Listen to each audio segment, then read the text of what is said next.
Amém? Olha, a pastora já parabenizou o pessoal, os jovens, né, pelo trabalho que foi feito ontem. Quem viu na internet aquele tipo, né? Olha, lá realmente uma unção, a presença maravilhosa de Deus estava muito bom, porque apesar de toda a organização, a gente sabe que quando a gente fica muito preocupado com a organização, a gente acaba perdendo um pouquinho aquela essência, né? Não que a organização seja algo ruim, muito pelo contrário, é bom. Mas, apesar de toda a organização muito bem feita, muito bem distribuído, tinha unção, presença de Deus e palavra. Sabe, foi algo maravilhoso. Eu queria que você aplaudisse a Deus pela vida desses jovens, né? Tivemos ali um número de jovens, sabe, além das nossas expectativas, sabe, a igreja estava, né, todas as cadeiras ocupadas, o pessoal de pé, do lado de fora, glória a Deus, foi uma grande bênção, que Deus continue abençoando essa juventude, porque, na realidade, eles são o futuro da igreja, amém? E os temas foram maravilhosos, foram talentos, dons, foram competência, tanto profissional quanto espiritual, que é muito importante, né? Porque Deus ele nos dá talento, como o próprio Senhor Jesus disse, de acordo com a nossa capacidade. Essa é uma verdade. Então, ele nos capacita à medida que nós nos empenhamos naquilo que ele coloca nas nossas mãos. Se você não se empenhar no pouco, como é que você vai ser capaz de realizar o muito? É ou não é verdade? Quer ser um bom cozinheiro, mas não quer fazer um arroz? Aí fica difícil. Quem está entendendo bem aqui? Então, começa bem pouquinho, não é verdade? Quer ser um mecânico, mas não quer mexer num parafuso? Então, toda disposição que nós temos para fazer algo, nisso Deus está nos capacitando em qualquer área da tua vida. E a gente vê isso já desde criancinha, né? Faz isso, faz aquilo. Né? O homem foi feito para gerar, o homem foi feito para produzir, para frutificar, para organizar, para realmente produzir. Né? Então, nós fomos feitos para isso. Então, que esses nossos jovens, em nome de Jesus, sejam bem-sucedidos em tudo que fizerem. Amém? Glória a Deus. Uma grande bênção. Irmãos, abra a palavra de Deus. Evangelho segundo São João, capítulo 8, versículo 12.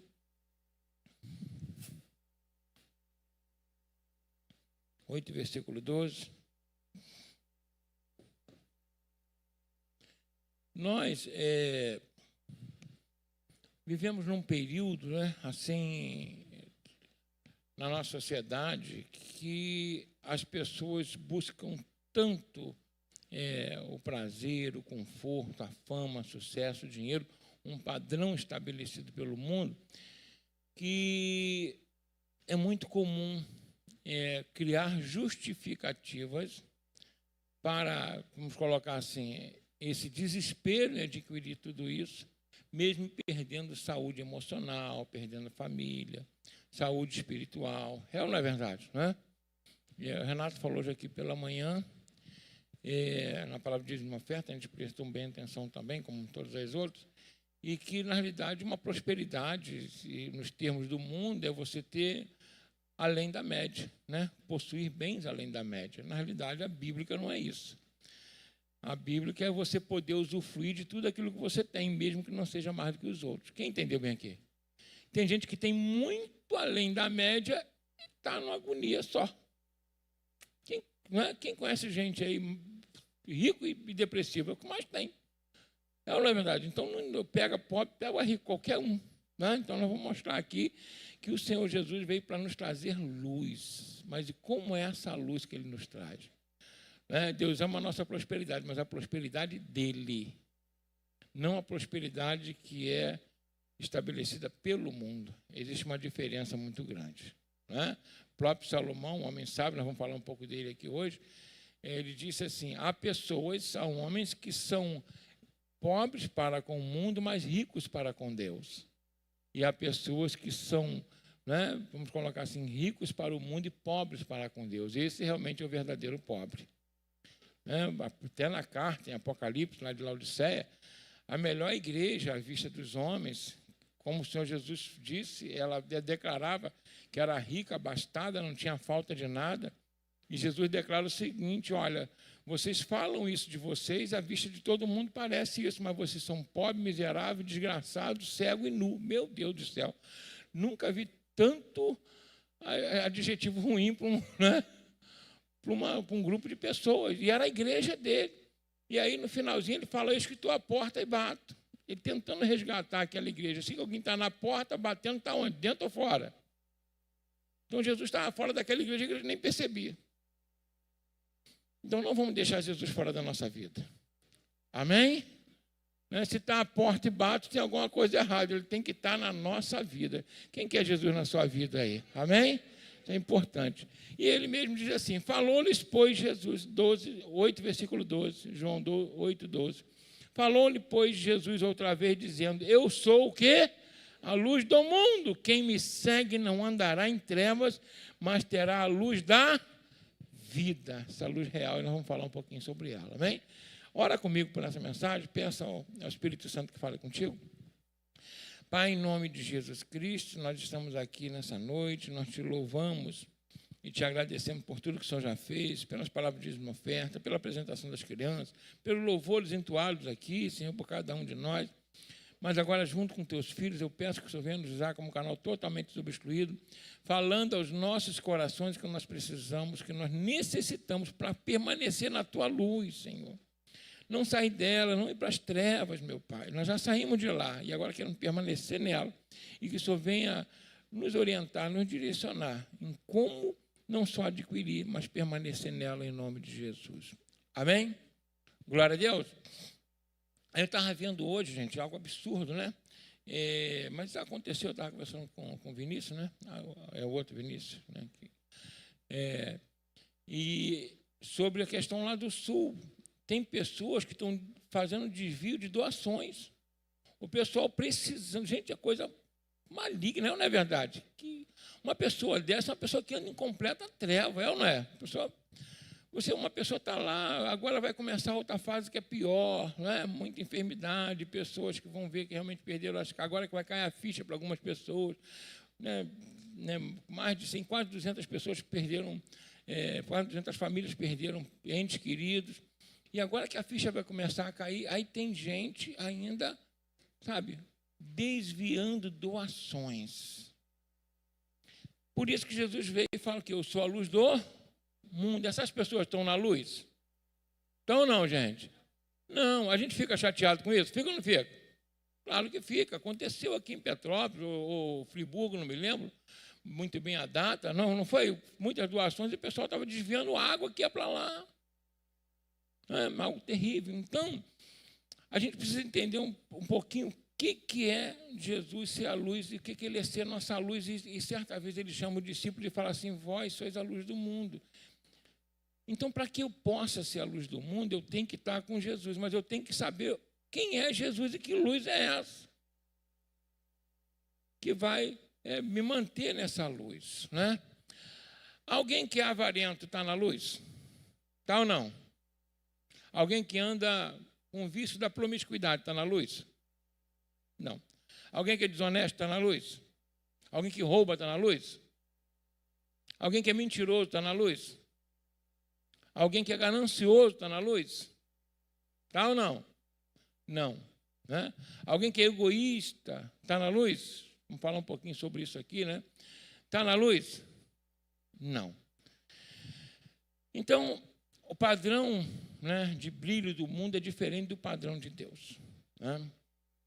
Como eu falei aqui, Salomão, eu até passei para os garotos, né, um trabalho essa semana. No capítulo 2, no livro de Eclesiastes principalmente, a gente vê Salomão lamentando sobre a vida, sobre a própria vida dele. Sobre a vida de quem? A própria vida dele. Salomão, ele começa falando assim, em Eclesiastes capítulo 2, que tudo é vaidade, correr atrás do vento. Quem já ouviu ler o livro de Salomão, de Eclesiastes, né? Tudo é vaidade, correr atrás do vento. Aí ele diz o seguinte: ó, tudo que meus olhos desejaram, eu adquiri. Eu não neguei bem algum ao meu coração. Tudo que a minha alma tinha sede e fome, eu peguei para a minha vida. Então, tive riquezas, poder, fama, tudo isso. trabalhei com as obras das minhas mãos, fui engrandecido e tive fama. Mas ele fala assim, eu vi que isso tudo era vaidade. E nada me serviu disso. Olha o que ele fala. E sabe o que ele diz? E por isso eu odiei minha vida. Como assim? O cara cheio de dinheiro, rico, tinha tudo e tem coisa que ele teve até demais, né, gente? O camarada para ter 300 esposas e 700 concubinas, dizem que ele foi o maior da vida, né? Porque, eu não sei, não quero aqui julgar as mulheres dele, mas é meio difícil. Que ele, para você que dormisse com uma, cada dia demora 3 anos para dormir com a outra, né? Dizem que ele teve tanto problema assim, porque era muito. Uma já dá problema, ainda mais 1000, né? Brincadeira, gente. Cadê a pastora? Deve cantar lá fora. Mas a gente vê que, na realidade, Salomão terminou a vida em angústia e em depressão. Cara, deixa eu ver aqui, em Eclesiastes capítulo 2. Olha só o que ele fala aqui. É tremendo isso. Olha,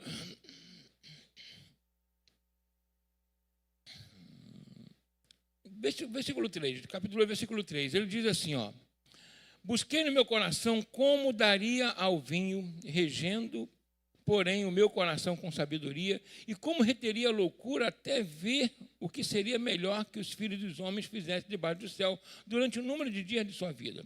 Fiz para mim obras magníficas, edifiquei para mim casas, plantei para mim vinhas, fiz para mim hortas e jardins, plantei árvores de toda espécie de fruto, fiz para mim. Fez para quem? Se liga nessa aqui. Tá? Tudo ele fala que fez, ó, fiz para mim, fiz para mim, fiz para mim. Tá? Já está ligando aí. Tanque de água para regar com eles o bosque, que reverdeciam as árvores. Adquiri servos e servas. Tive servo nascido em casa. Também tive grandes possessões de vacas, ovelhas, mais do que todos que houve antes de mim em Jerusalém. Amontoei também para mim, ouro, joias de reis e das províncias.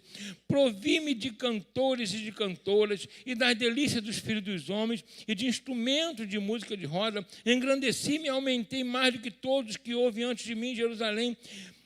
Perverteu também comigo a minha sabedoria, perseverou também comigo a minha sabedoria, e tudo quanto desejaram os meus olhos, não lhes neguei, nem privei o meu coração de alegria alguma, mas o meu coração se alegrou por todo o meu trabalho, e esta foi a minha porção de todo o meu trabalho. E orei para todas essas obras, versículo 11, que fizeram as minhas mãos, como também para o trabalho que eu trabalhando tinha feito. E eis que tudo era o quê? Vaidade, aflição de espírito, que proveito nenhum haveria debaixo do sol. Gente, ele disse que isso era aflição para ele. Então passei a contemplar a contemplação da sabedoria e dos desvarios e da doidice, porque faria o homem o que seguir o rei, o mesmo que os outros fizeram. Então vi que a sabedoria é mais excelente do que toda a astutícia, quanto a luz é mais excelente do que as trevas. Os olhos dos sábios estão na sua cabeça, mas o louco anda em trevas. Também, então, entendi que o mesmo sucede a todos, pelo que eu disse no meu coração. Como acontece ao tolo, assim sucederá a mim, porque então busquei eu mais a sabedoria. Então disse no meu coração que também isso era o quê? Vaidade. Aí, versículo 17, pelo que aborreci esta vida, porque a obra que se faz debaixo do sol me era penosa, e sim, tudo era vaidade e aflição de espírito. Presta bem atenção aqui. Um camarada que teve tudo isso, terminou a vida depressivo, angustiado e triste, e desestimulando as pessoas de trabalhar e de viver. Fala que a pessoa que está saindo ficou doido. Que grande exemplo, né? Agora, interessante que ele, logo no início do reinado, quando ele começou, a Bíblia diz que Deus lhe apareceu em sonhos e fez a seguinte pergunta para ele. Olha, você está assumindo o trono do seu pai e agora eu vou lhe fazer uma pergunta. Pede o que você quiser e eu vou te dar. Já imaginou Deus aparecer em sonho essa noite e falar contigo assim, o que você quer que eu vou te dar? Quem já imaginou isso aqui?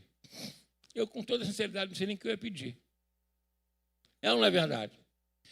E aí, Salomão fala com Deus o seguinte, né? Você conhece essa história, então vou passar bem rápido. disse assim: Senhor, o que eu quero é que o Senhor me dê sabedoria para poder governar o teu povo, para trabalhar para o teu povo.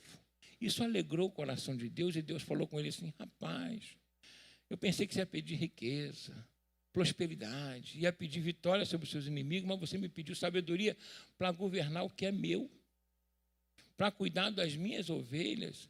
Além da sabedoria que eu vou te dar também o quê? Riqueza, honra e fama como nenhum outro houve. Tanto quem está falando de Salomão aqui. Quem está entendendo, diga amém. Então, por que um homem com tanta sabedoria na sua vida chegou ao final da vida triste, angustiado e depressivo? E se lamentando da vida que ele teve, já que ele teve tudo o que ele queria. Por quê? Que ele perdeu a sabedoria. Ele disse que não perdeu a sabedoria. Mas uma coisa fez com que a luz de Deus se apagasse nele. E é isso que a gente precisa entender a partir da visão de Jesus Cristo. Quem quer saber aí? Amém? Quantas vezes ele disse aqui no finalzinho, Eclesiastes, que fez tudo para quem? Para quem? Para ele. Nós, quando Jesus ele fala assim, lá em João 15,16, não foste vós que me escolheste, mas eu vos escolhi e vos nomeei para que vades o quê? Frutos. Nós fomos feitos para dar o quê? Frutos. E então, toda vez que você perde a função de servir, por isso que Jesus fala assim, mais bem-aventurado é dar do que receber, é mais feliz é quem dá do que quem recebe. Porque essa é a nossa essência, você abençoar, socorrer, ser canal de bênção para as outras pessoas.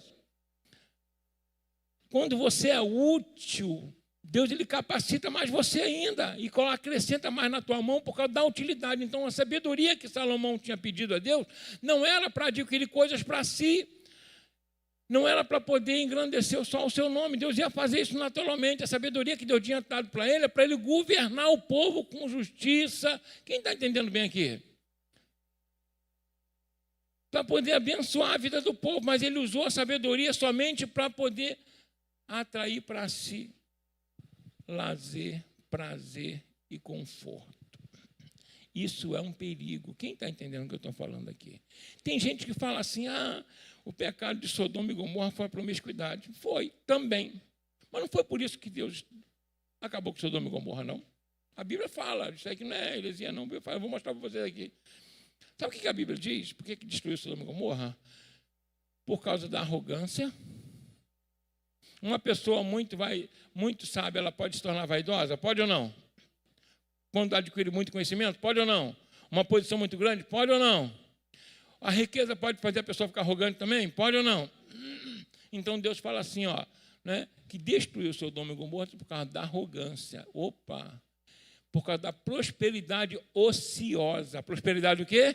Ociosa, que não produz nada na vida de ninguém. E pela falta de caridade, socorro ao próximo. Porque se for destruir pela promiscuidade, estava destruindo agora. Ou vocês acham que aí fora está legal? Hein? Está bom aí fora? Ninguém pensa em santidade, em justiça. Pensa em quê? Em bagunça. E a pessoa fala assim, poxa, fulano está lá. Não, isso é brincadeira. Como é que a pessoa faz isso? Isso é horrível. É horrível, mas porque a pessoa não está lá. Quem está entendendo o que eu estou falando aqui? Porque quem rouba um tostão pode roubar o quê? 1 milhão. A desonestidade é a mesma, só a diferença foi o valor. É ou não é verdade, gente? Vou ser sincero. Quem rouba um celular pode roubar outra coisa maior. Tá vendo? Porque se fosse assim, não teriam juízes que vendem sentença. Estou falando alguma besteira aqui, gente? Não teriam políticos que desviam grana, que desviam dinheiro, da saúde, da educação. Então, não é uma questão de necessidade apenas. A necessidade, é claro que ela pode impulsionar determinadas pessoas, mas nem todo mundo que é impulsionado pela necessidade a cometer alguma gafe, se tivesse uma condição melhor, não cometeria do mesmo jeito. Estou sendo claro aqui? Amém? Então, a única forma de andar na luz é andar na luz através de quem? De Jesus Cristo, olhando para Jesus. Os conceitos que o mundo dá, a gente tem que tomar muito cuidado.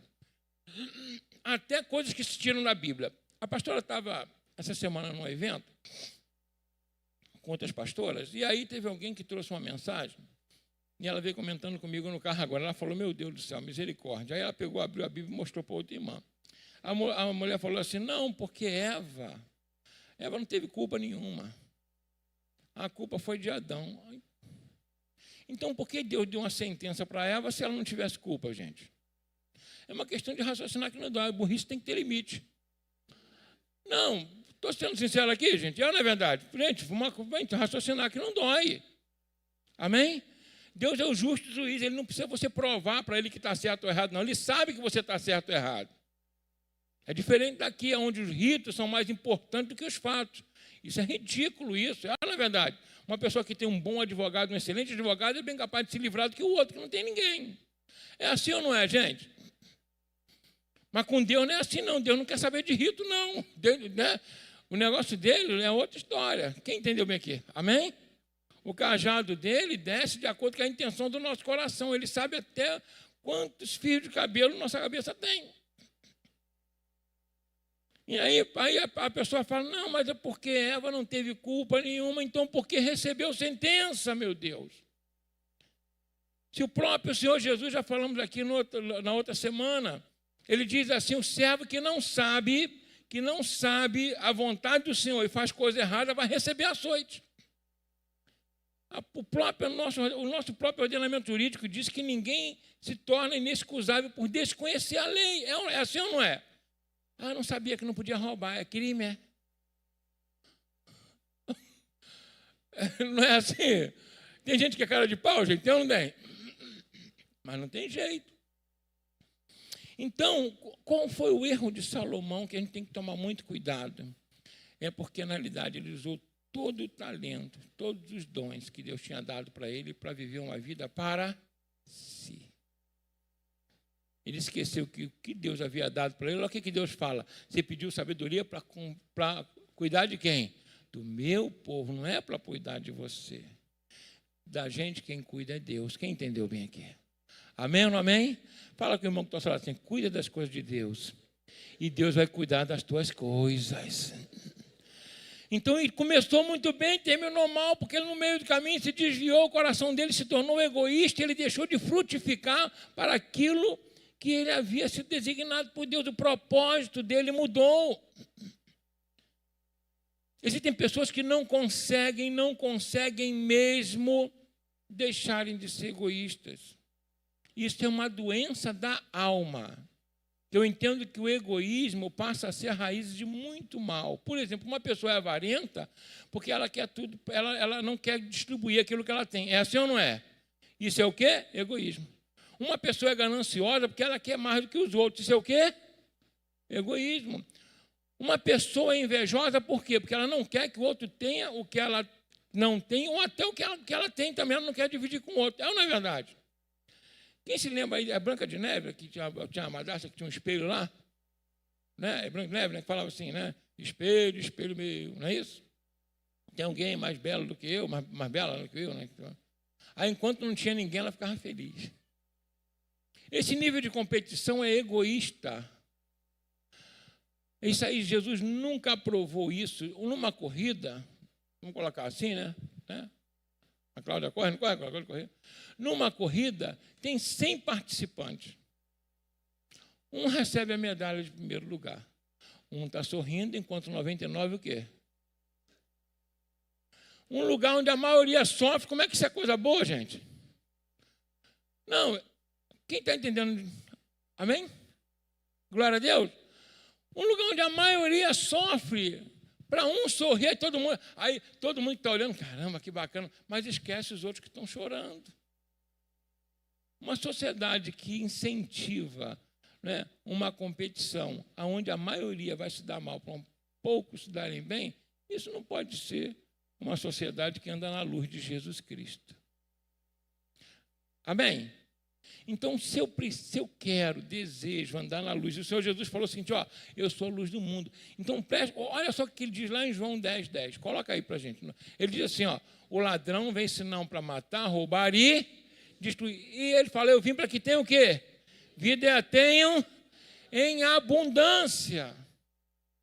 apesar de Salomão ter toda a riqueza, ele não tinha vida abundante. A vida dele era mesquinha, uma vida pobre, uma vida em trevas, uma vida, né, mal, estava ruim. Existe um objeto no universo que vocês já ouviram falar muito, teve até uma situação polêmica aí, que tem gente que fala tanta lambança que só misericórdia, né? Sobre o buraco negro. Quem já ouviu falar no buraco negro? A pessoa, não, isso é preconceito. Gente, misericórdia, né, gente? Eu não consegui... Pô, gente, a burrice tem limite. Me perdoa porque foi uma ministra que falou. Mas, gente, não é isso aí. Einstein previu isso lá atrás, na teoria da relatividade. E depois vieram descobrir, através, né, dos telescópios, do desvio da luz, uma coisa mais ou menos assim. O que são esses objetos? Esses objetos são objetos mesmo, astros muito massivos. O que é massivo? É porque a gente sabe que a gravidade ela funciona da seguinte forma. Os objetos maiores tendem a atrair os menores, não é assim? Quem já ouviu? A gente já estudou na quinta série isso, lembra, gente? Isaac Newton e tal. Né? Não? Não era na quinta série? Ou seja, Renatinho, é? Hein? É. Tudo bem. Mas eu vou explicar para vocês aqui como é que funciona. Né? É assim que funciona. A gente está aqui na Terra, porque a Terra é grande, é bem massiva, e ela tem uma coisa chamada, uma força chamada o quê? Gravidade, que na realidade não é força, mas eu não vou entrar nesse detalhe, não. Mas que atrai a gente. Por isso a gente fica agarradinho aqui. Entendeu? Né? Em um lugar que não tem gravidade, a pessoa fica o quê? Flutuando. Por quê? Porque aquele objeto não tem força suficiente para poder atrair o objeto.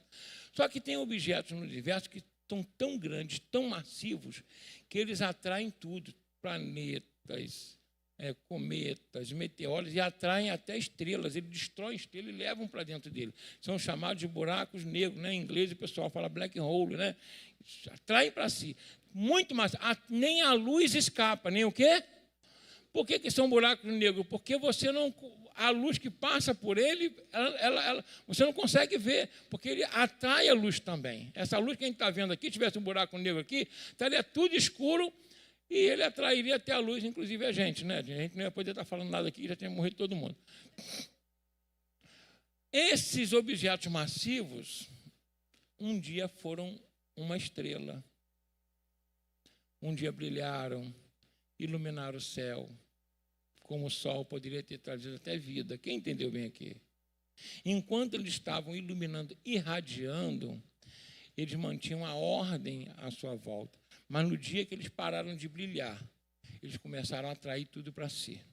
E quanto mais eles acumulavam massa de outros objetos que eles, né, atraíam, o que mais massivo ele ficava, maior ele ficava, a força gravitacional aumentava e daqui a pouco eles viraram objetos frios, solitários e atraindo toda a luz e viraram essas trevas. Isso foi o que aconteceu com o nosso, né, como o pessoal fala, nosso brother Salomão. Antes começou a brilhar, mas depois, quando ele começou a atrair tudo para si, plantei para mim, fiz para mim, adquiri para mim, ele começou a ficar o quê? Egoísta. E no egoísmo, ele coloca para baixo. O egoísta pesa, o indivíduo, ele pesa. Quem entendeu bem aqui? E aí, a pessoa que é egoísta, que é avarenta, ela sofre porque ela é doente. Ela não consegue irradiar nada. A gente brinca aqui, mas é uma verdade.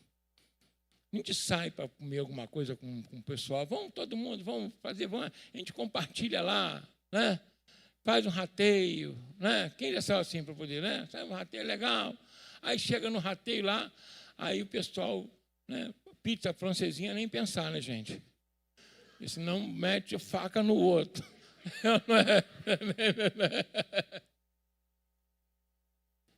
Né? Você nem pensa. Mas a pessoa corta a pizza e o outro está olhando, caramba, pegou a pizza maior do que a minha. É ou não é? Um pedaço maior do que o meu. Né? E aí começa. Aí na hora de fazer a divisão, né, veio uma coca, uma Fanta para todo mundo grandona, aí o outro pediu um suco. Caramba, eu vou ter que pagar o suco dele.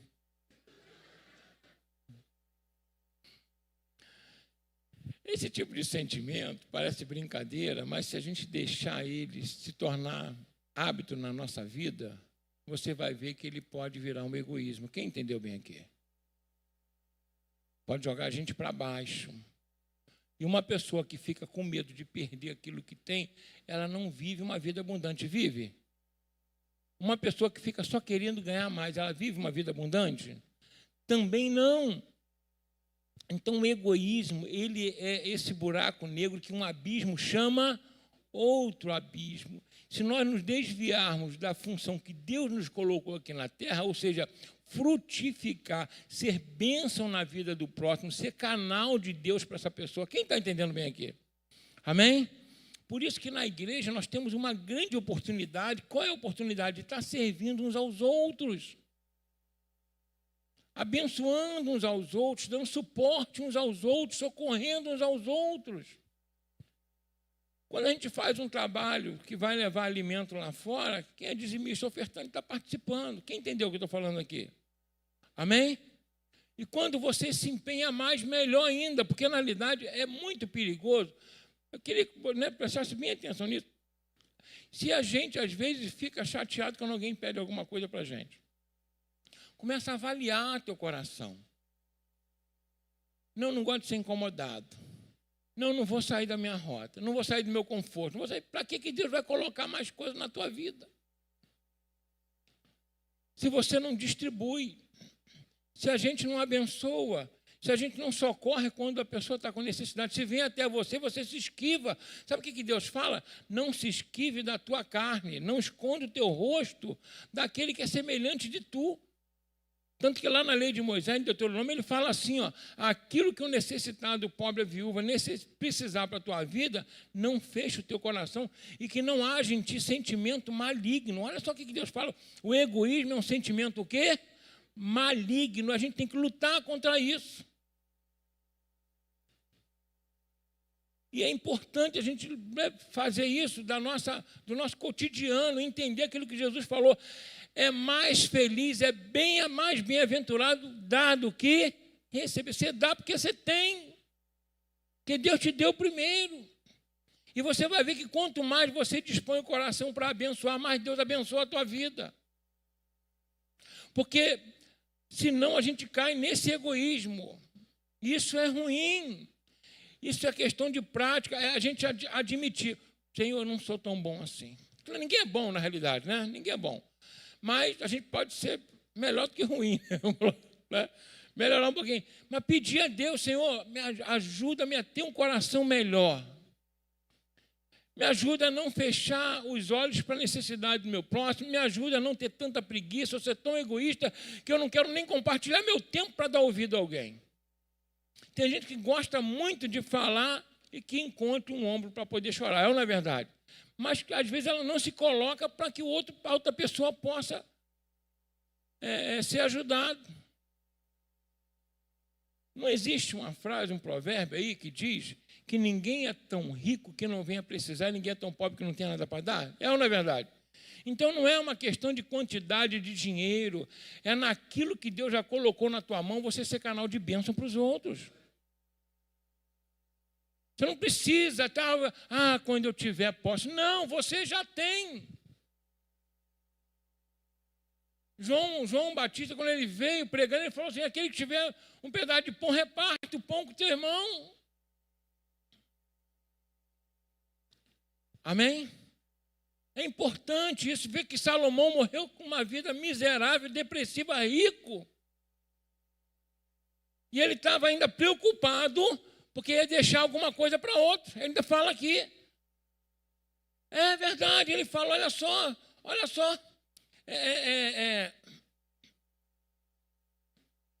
Ele diz aqui no finalzinho, deixa eu ver aqui.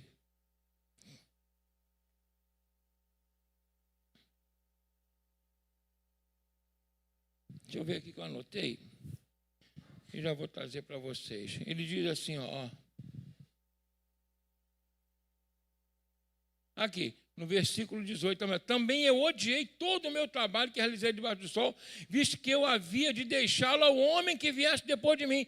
Quem é a pessoa que vem depois da gente? O camarada estava triste porque ia deixar bens para o filho, gente. Olha como ele terminou numa vida miserável. Estou sendo claro aqui, gente? Esses exemplos, a Bíblia não esconde nem qualidade, nem defeito dos seus servos, assim como não esconde meu nem teu. Para que a gente tenha como exemplo, para que eu possa fazer aquilo que é correto e aquilo que não é correto eu largue. Amém? Gente, os homens queriam deixar para depois dele quem era. E o apóstolo Paulo lá na frente fala assim, não são os pais que entesouram para os filhos, ou seja, a herança não é para os filhos? É ou não é verdade? Quando a gente tem filho, né? Quem tem filho? Levanta a mão, né? O que mais a gente quer fazer do que beneficiar os filhos? É ou não é verdade? Vamos desfrutar do que a gente tem, mas vamos, né? É ou não é verdade? Né? É alegria servir o filho. O camarada estava tão mal, ficou tão egoísta, que ele estava triste porque ia deixar alguma coisa para os outros.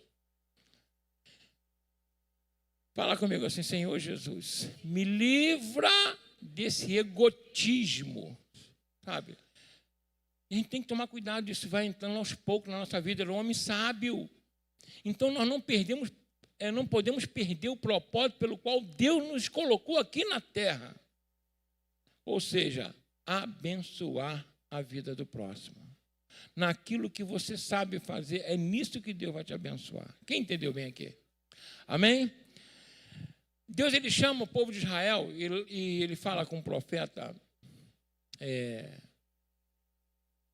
Ezequiel, no capítulo 15, ele faz uma pergunta que eu acho legal.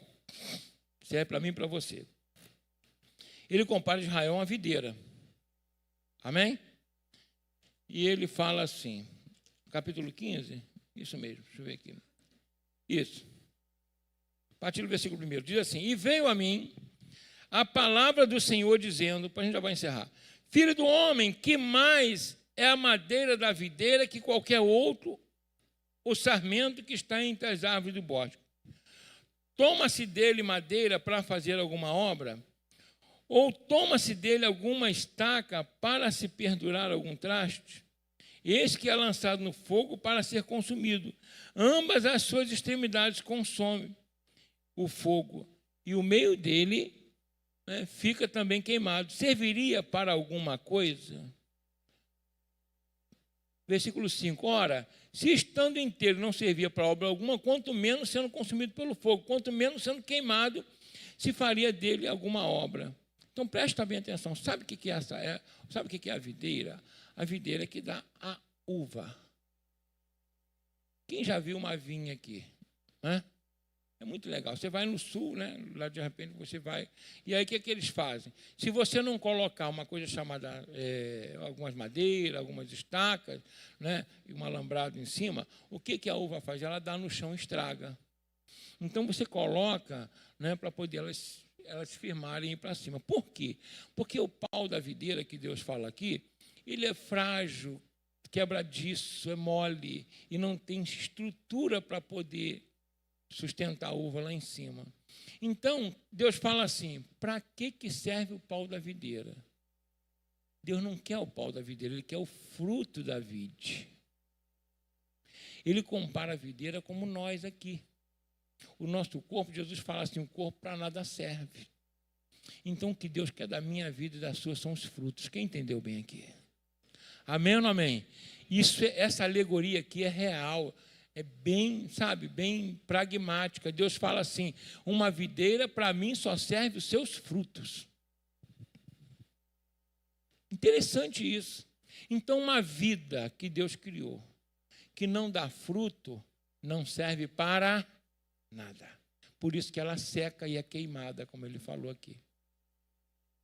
Então, que eu e você possamos viver uma vida de frutificação. Quem entendeu o que eu estou falando aqui? Vou frutificar em quê? Seja solícito no seu trabalho. Seja solícito na sua casa. Tira a preguiça, que é uma desgraça. Quem entendeu bem aqui, não é? A preguiça é uma desgraça, sabe? Deixa de ser avarento, não pode.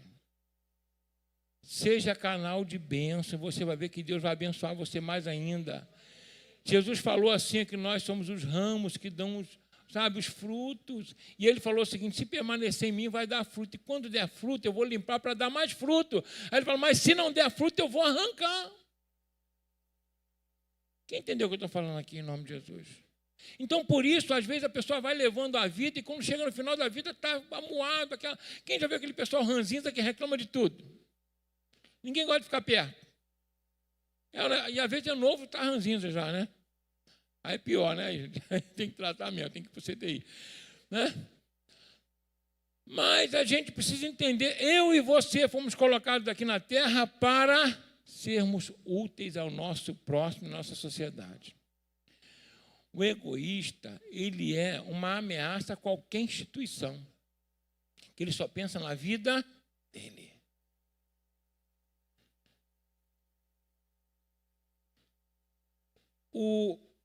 Os nossos membros, né? Um serve ao outro.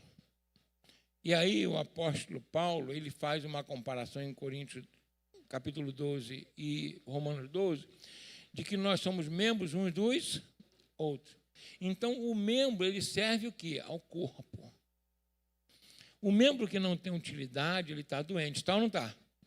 Né? A gente operou o pé aqui, que dificuldade para botar esse pezinho para andar. Quem entendeu aqui? Cuidando dele com todo amor e carinho. Eu nem percebia que tinha pé antes dele ter problema. É ou não é verdade? Mas quando o dedo machuca, você gosta? Todo o corpo sofre. Então, você entenda que você faz parte do corpo de Cristo. Então, quando você não tem utilidade, o corpo todo sofre. Não importa qual é a tua função no corpo de Cristo, o importante é você funcionar. E aí as coisas vão acontecer. Quem está entendendo bem aqui? Amém? Tem que funcionar. Fala com o irmão que está falando, tem que funcionar. Tem que ser útil. E essa utilidade tem que ser com fervor, com amor. Quem entendeu bem aqui? Não pode ser de qualquer jeito, vou empurrado. Não.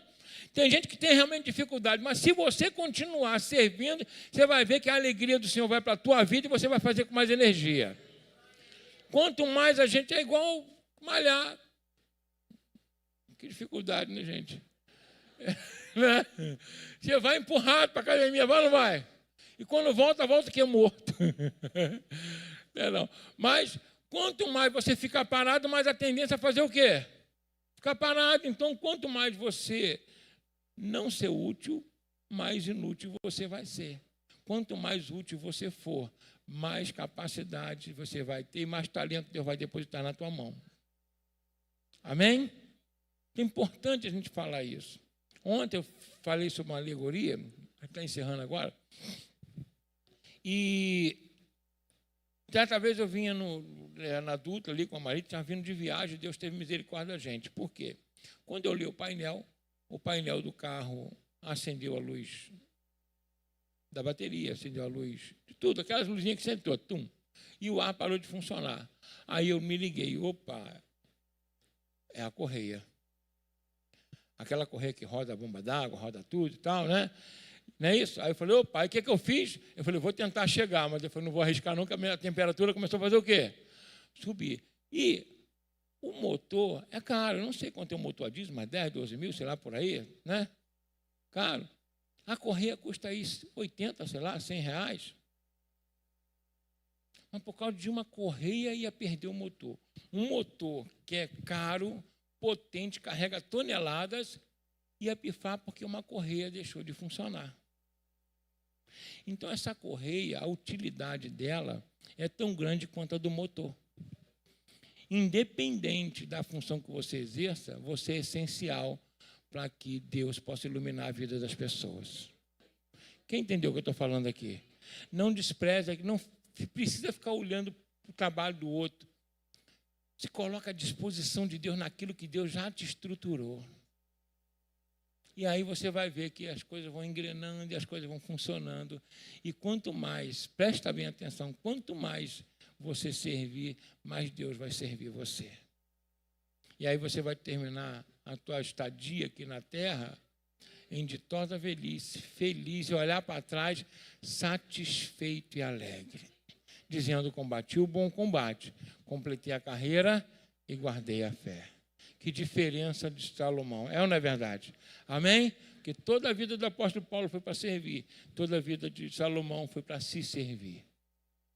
Então, use tudo aquilo que Deus colocou na sua mão.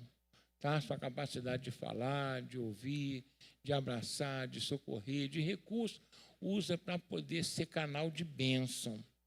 Porque olha o que Jesus fala, nisso vão glorificar o Pai quando verem as suas boas obras. Não dá para glorificar o Pai sem a gente ter boas obras. Amém?